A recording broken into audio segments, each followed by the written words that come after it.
Welcome! At the DC Booth Historic National Fish Hatchery and Archives, we are celebrating 125 years. Established in 1896, DC Booth Fish Hatchery, formerly Spearfish National Fish Hatchery, is one of the oldest operating hatcheries in the country dedicated to fish culture and resource management. Located in the heart of Spearfish, South Dakota, our hatchery is open dawn to dusk, free to public to enjoy. Decades of reflections have lived in the waters of the hatchery, creating a story that began over a century ago. Celebrating this significant milestone, we glance into the past, celebrate the present, and glimpse into the future. Let's take a look at the past. 1871, U.S. Fish Commission, first federal conservation group formed. 1892, Congress authorized funding for hatchery and region. 1896, location determined in Spearfish, South Dakota by Barton Everman. 1899, hatchery building built, DC Booth named superintendent. 1899, trout eggs incubated with Spearfish Hatchery as destination. 1903, U.S. Fish Commission became U.S. Bureau of Fisheries. 1905, Booth House built for superintendent and his family. 1900 to 1910, DC Booth and his staff worked in Yellowstone National Park. Fish culture techniques developed.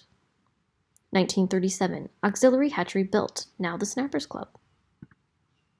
1951, McNinney Substation was built, Unit 2. 1966 to 1991, Diet Testing and Development Center at McNinney. 1967, U.S. Fish and Wildlife Services Training School transferred to Spearfish Hatchery. 1983, federal budget cuts temporarily closed Spearfish Fisheries Complex. McNinney was transferred to South Dakota Game Fish and Parks. Ranch A was transferred to State of Wyoming. Operations temporarily ceased at Spearfish National Fish Hatchery. Spearfish City operated as tourist attraction and museum. 1986, Booth Society was formed. 1989, U.S. Fish and Wildlife Services resumed hatchery operations under Arden Trandle, renamed DC Booth Historic National Fish Hatchery and Archives. Added archival collection for nation's fisheries. Congress-funded collection management facility, including administrative office, concession building, underwater viewing area, and public restrooms. 1990s, historic venues added to the grounds, including Yellowstone Boat, replica of the Fish Rail Car, renovation of the Booth House. Also in the 1990s, archival collection grew. Tourists flocked to the site, visitation over 150,000 annually. Fish culture and production continued. In 2013, federal budget cuts threatened closure. The community rallied to support the hatchery. Hatchery remained open with 1 Fish and Wildlife Service staff member, down from 7. Booth Society works alongside Fish and Wildlife staff to maintain and grow. Currently, there are 3 Fish and Wildlife staff. Celebrating today. Today, the hatchery is thriving as an active fish hatchery, growing archival collection research center, and free family tourist attraction that brings over 160,000 visitors annually. 40 to 50,000 trout can be found at the hatchery at any given time. Fish culture research projects are ongoing. Visitors experience the grounds and happenings as they walk pathways winding through the 11 acres. Hector von Baer Fisheries Museum. Greeted with this architectural treat of wood arches stretching across the ceiling, spanning open spaces. Stories of fisheries and fish culture leap from the exhibits. Models of the Yellowstone boat and the fish rail car draw visitors to a closer look. Walking into the office of DC Booth, it seems DC himself might step around the corner to sit at his desk and review hatchery paperwork. The Booth House. Located at the top of Hatchery Canyon, it was built in 1904 to 1905 for DC Booth and his wife Ruby, and their 2 children, Catherine and Edward. It had electricity and plumbing. Ruby only had 2 requests, an oval window above the stairway, and access with stairs to the upper level. The Booth family lived there until 1933 when DC retired. Behind the house, Ruby's garden provides outdoor gathering space and a beautiful, serene moment with nature.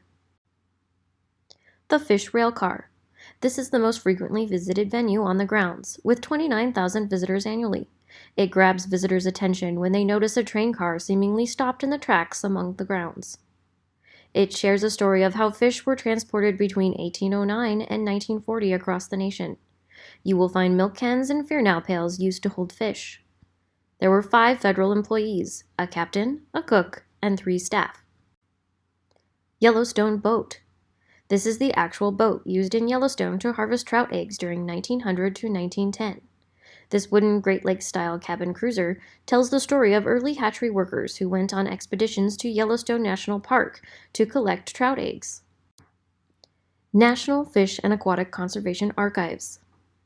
Here, there is a collection of 1.8 million archived records and 14,000 artifacts, all stored in climate-controlled archival storage. The curator handles research requests from educators, fisheries, and the general public.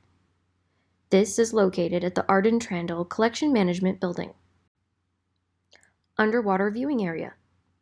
Wow, look at these fish! Find your way to the underwater viewing area and look into the pond and see the fish in their natural habitat. Our fish average 8 years old and consist of rainbow, brown, brook, and cutthroat trout. Find this unique view located by the pond gift shop. Feeding the fish.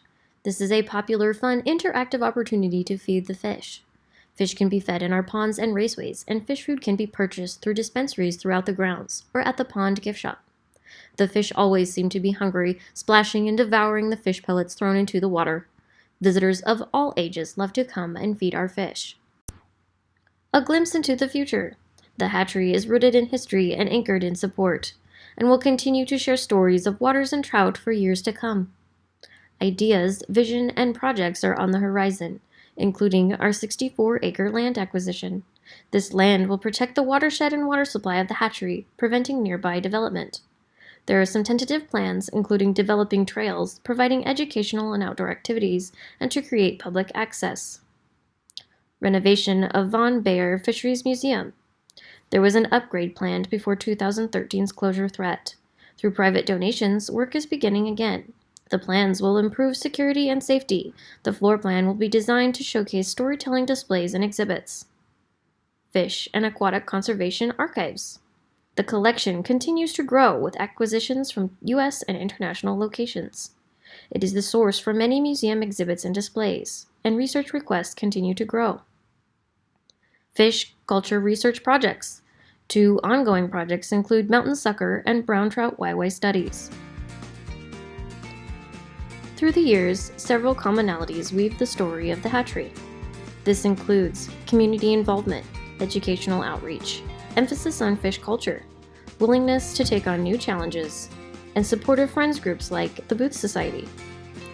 Progressive vision and leadership. A persistent mission of research and progress has created the hatchery we enjoy today. Join us in 2021 to celebrate 125 years of fisheries at DC Booth. Happy 125th to DC Booth Historic National Fish Hatchery and Archives!